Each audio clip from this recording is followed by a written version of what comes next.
Alright, I think this is about as good as we're going to get it. The brake was right here. This section right here broke off from the puller pulling on it. And like a dummy, I tried pulling it from the outside, always pull from the inside. You can see there's the stainless 308.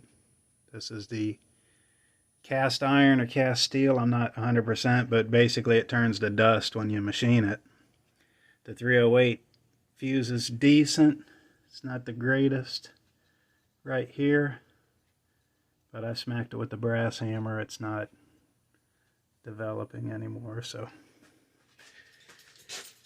you see here the grooves. This was the worst part.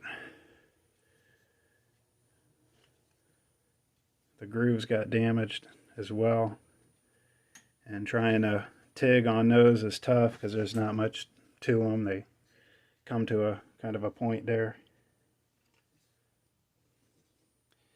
I think we can get by with this. I put the belt on it and gave it a spin. Again, this just runs the power steering. I put the belt on it, it seats nice. We'll see what happens on the car. Are we going to go through belts? I don't know. Not sure yet. I don't think so, though. I don't think so.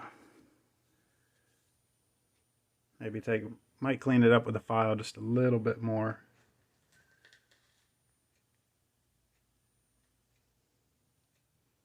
I do have a do more tool post grinder coming, so I can do away with this contraption.